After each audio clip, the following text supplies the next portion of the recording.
રાષ્ટ્રગીતને દેશની આન બાન શાન અને ગરિમા તરીકે ઓળખવામાં આવે છે, પણ રાષ્ટ્રગીતનો રાજકીય મુદ્દાને દબાવવા ઉપયોગ થાય તો શું કહેવું? ભરૂચમાં આવી જ એક ઘટના બની હતી।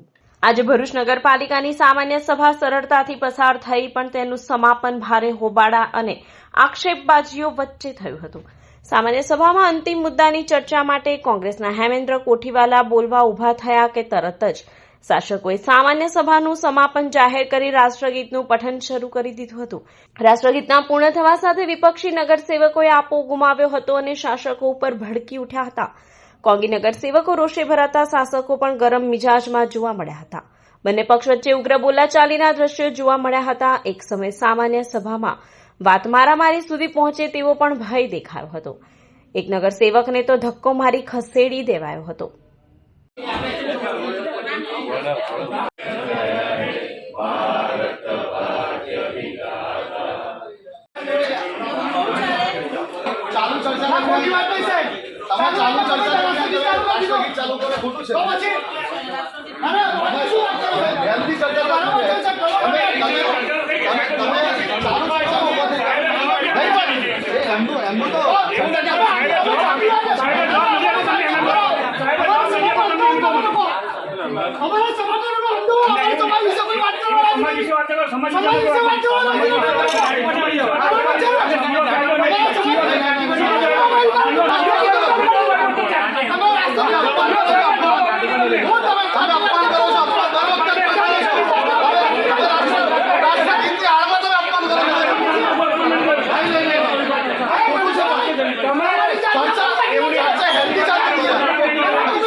કોંગી નગરસેવક હેમેન્દ્ર કોઠીવાલા અને વિપક્ષી નેતા શમસાદ અલી સૈયદે મુદ્દો દબાવી દેવા રાષ્ટ્રગીતનો ઉપયોગ કરવાની વાતને હીન કૃત્ય ગણાવ્યું હતું। નગરપાલિકાના વોટર વર્ક્સ વિભાગના કર્મચારી શંભુ વસાવાના મૃત્યુ બાદ સહાય અને પરિવારના સભ્યને નોકરીની વિપક્ષ માંગ કરી રહ્યું છે।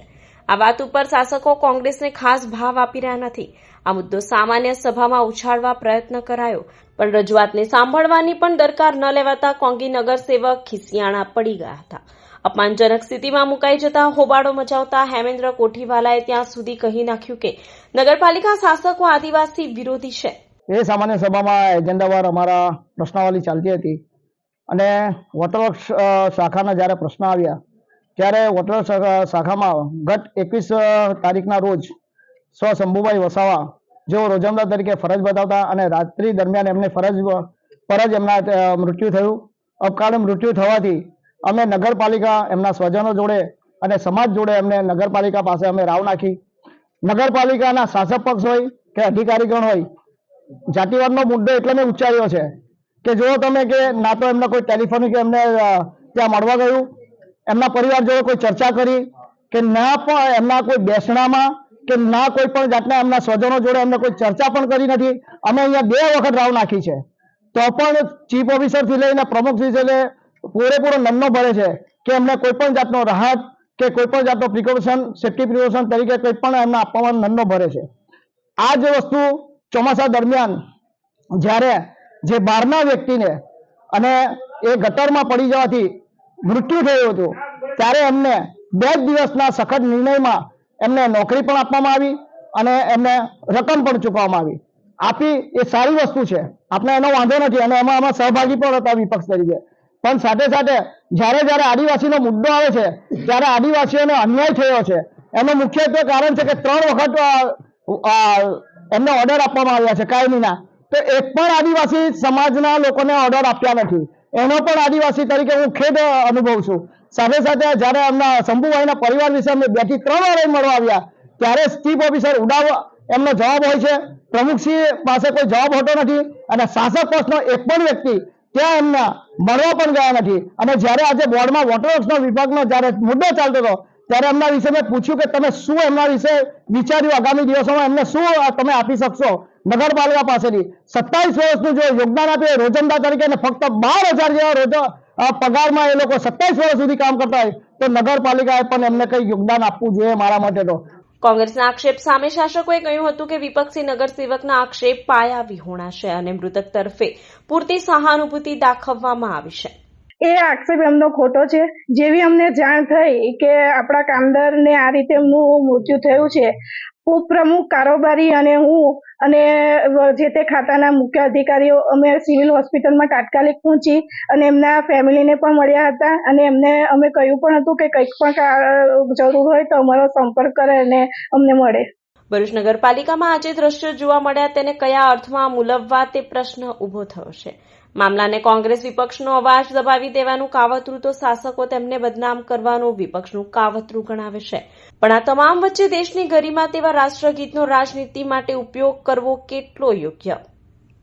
વોટર વિભાગના અંદર કામ કરતા કર્મચારી શંભુભાઈ વસાવા માટે પણ અમારા નગરપાલિકાના સાથી કોર્પોરેટર તેમજ અમારા તમામ કોર્પોરેટરે આ મુદ્દે એને સહાય આપવા અને એના પરિવારમાંથી નોકરી આપવા માટેની જે ચર્ચા કરી હતી એ ચર્ચા દરમિયાન શાસક પક્ષ હર હંમેશ કહી શકાય કે ચર્ચા પૂરેપૂરી નથી કરતું અને ચર્ચા દરમિયાન જ રાષ્ટ્રગીતમાં ઊભા થઈ જઈને રાષ્ટ્રગીતની આડના અંદર પોતે સભા સમાપ્તિની જે કરે છે તે ખૂબ જ નિંદનીય છે.